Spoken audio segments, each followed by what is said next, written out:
밤잠을 설치며 통장 잔고를 확인하고 다음 달 카드값과 대출 이자를 계산해 보며 가슴이 답답해지는 분이 계신가요? 하나님, 정말 저를 돌보고 계신 건가요? 라는 의심이 마음 한구석에서 올라올 때 과연 우리는 어디에서 진정한 답을 찾을 수 있을까요? 오늘 저는 여러분께 실제로 일어난 놀라운 이야기를 들려드리려 합니다. 20년 다니던 회사에서 갑작스럽게 해고당한 한 가정의 아버지가 절망적인 재정위기 속에서도 하나님을 신뢰했을 때 일어난 기적 같은 돌파구 이야기를요. 바로 시작하겠습니다. 민수 씨는 35살의 평범한 회사원이었습니다. 아내와 두 아이를 둔 네 식구 가정의 가장이죠. 매주 교회도 빠지지 않고 11조도 성실히 드리는 신실한 성도였습니다. 그런데 2022년 갑작스럽게 회사에서 구조조정이 있었습니다. 20년 가까이 다니던 회사에서 명예퇴직을 권유받게 된 것이죠. 아파트 전세대출, 생활비, 아이들 교육비. 앞이 완전히 막막했습니다. 나이는 많고 취업시장은 여전히 어려운 상황이었거든요. 민수 씨가 저에게 상담을 요청했을 때 그의 얼굴에는 깊은 절망이 서려 있었습니다. 목사님, 저는 하나님을 믿고 신실하게 살아왔다고 생각했는데 왜 이런 일이 저에게 일어나는 걸까요?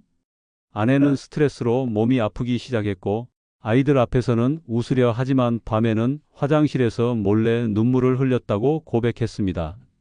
하지만 그때부터 정말 놀라운 변화가 시작되었습니다. 첫째, 그는 절망 속에서도 하나님께 더 간절히 매달리기 시작했습니다. 새벽 기도회에 나와서 눈물로 기도하며 하나님, 제가 이해할 수는 없지만 주님을 신뢰합니다라고 고백했거든요. 둘째, 교회 성도들과 더 깊은 관계를 맺기 시작했습니다. 자신의 어려움을 숨기지 않고 기도 요청했고 형제 자매들이 진심으로 함께 기도해 주었죠. 셋째, 이 시간을 하나님이 주신 기회로 받아들이기 시작했습니다. 평소 관심 있던 온라인 쇼핑몰 사업을 작게나마 시작해 보기로 한 겁니다. 그런데 정말 믿기 어려운 일이 일어났습니다. 처음에는 월 수십만 원 정도의 작은 수익이었지만 교회 성도들과 지인들이 입소문을 내주면서 서서히 매출이 늘기 시작한 거예요. 6개월 후에는 예전 직장 월급의 80% 정도까지 수익이 올라왔고 1년 후에는 오히려 더 많은 수입을 올리게 되었습니다. 더 놀라운 건 그 과정에서 민수 씨의 신앙이 완전히 달라졌다는 점이에요. 목사님, 그때 직장을 잃지 않았다면 저는 평생 하나님을 진짜로 의지해 본 적이 없었을 겁니다. 그저 습관적으로 교회만 다녔을 거예요. 하지만 이제는 정말로 하나님이 저희 공급자이시고 저를 사랑하시는 아버지라는 걸 뼛속 깊이 알게 되었어요. 지금 민수 씨는 자신의 사업을 통해 더 많은 분들에게 일자리를 제공하고 수익의 상당 부분을 선교와 구제 사역에 사용하고 있습니다. 여러분, 혹시 그건 운이 좋았던 거 아닌가? 라고 생각하실 수도 있겠죠. 하지만 이것은 운의 문제가 아닙니다. 이는 성경이 일관되게 가르치고 있는 하나님의 신실하신 성품과 약속에 근거한 것입니다. 예수님께서 마태복음 6장에서 하신 말씀을 보세요. 그러므로 내가 너희에게 이르노니 목숨을 위하여 무엇을 먹을까, 무엇을 마실까, 몸을 위하여 무엇을 입을까 염려하지 말라. 예수님이 단순히 염려하지 말라고만 하신 게 아니라 그 이유를 분명히 제시해 주셨어요. 첫 번째, 하나님은 우리의 필요를 아십니다. 공중의 새를 보라. 너희 하늘 아버지께서 기르시나니 너희는 이것들보다 귀하지 아니하냐. 새들에게는 은행 계좌도 보험도 연금도 없습니다. 하지만 하나님께서 매일 그들의 필요를 채워주시죠.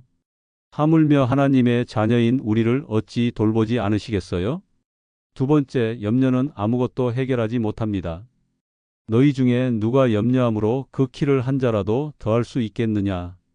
염려는 문제를 해결하는 것이 아니라 오히려 우리의 판단력을 흐리고 믿음을 약화시키며 건강까지 해칩니다. 세 번째, 하나님은 우리보다 더 좋은 것을 계획하고 계십니다. 들의 백합화가 어떻게 자라는가 생각하여 보라. 솔로몬의 모든 영광으로도 입은 것이 이 꽃 하나만 갖지 못하였느니라. 그렇다면 우리는 어떻게 해야 할까요? 그런즉 너희는 먼저 그의 나라와 그의 의를 구하라. 그리하면 이 모든 것을 너희에게 더하시리라. 먼저라는 단어가 핵심입니다. 우리의 우선순위를 바로 세우라는 뜻이에요. 그렇다면 구체적으로 어떻게 실천해야 할까요? 세 가지 실천 단계를 나누겠습니다. 첫 번째, 지혜로운 재정 관리. 하나님을 신뢰한다는 것이 무책임하게 행동한다는 뜻은 아닙니다. 오히려 하나님께서 맡겨주신 자원을 지혜롭게 관리해야 해요. 가계부를 정확히 작성하고 불필요한 지출을 줄이세요. 그리고 가장 중요한 것은 11조와 헌금을 끊지 마세요. 말라기 3장 10절의 약속을 기억하시기 바랍니다. 두 번째, 간절한 기도와 말씀 묵상. 재정 위기는 우리를 하나님께 더 가까이 나아가게 하는 도구가 될 수 있습니다. 매일 정해진 시간에 기도하고 하나님의 공급하심에 관한 말씀을 묵상하세요. 그리고 어려운 상황에서도 감사 기도를 잊지 마시기 바랍니다. 세 번째, 믿음의 공동체와 네트워크. 하나님은 종종 사람을 통해 우리의 필요를 채우십니다. 고립되지 마시고 적극적으로 관계를 만들어 가세요. 교회 성도들과 진솔한 관계를 맺고 새로운 기회를 찾기 위해 네트워크를 넓히세요. 그리고 다른 사람들을 돕는 일을 멈추지 마시기 바랍니다. 사랑하는 여러분, 재정적 어려움은 우리 인생에서 끝이 아닙니다. 오히려 하나님께서 우리에게 더 큰 복을 주시기 전에 우리의 믿음을 연단하시고 우리를 더 깊이 있는 신앙인으로 만드시는 과정일 수 있어요. 민수 씨가 그랬습니다. 직장을 잃었을 때는 세상이 무너지는 것 같았지만 지금 돌이켜보면 그 시간이 인생의 터닝 포인트였다고 고백합니다. 여러분도 지금 재정적 어려움을 겪고 계신다면 절망하지 마십시오. 하나님은 여러분을 사랑하시고 여러분의 필요를 아십니다. 그리고 반드시 때가 되면 공급해 주실 거예요. 오늘부터 당장 시작할 수 있는 한 가지를 정하세요. 작은 한 걸음이지만 그 한 걸음을 내디딜 때 하나님께서는 놀라운 일들을 시작하실 겁니다. 이 영상이 도움이 되셨다면 좋아요 버튼을 눌러주시고 구독과 알림 설정으로 더 많은 믿음의 이야기들을 함께 나누어요. 그리고 댓글로 여러분의 간증이나 기도 제목도 나눠주세요. 함께 기도하겠습니다.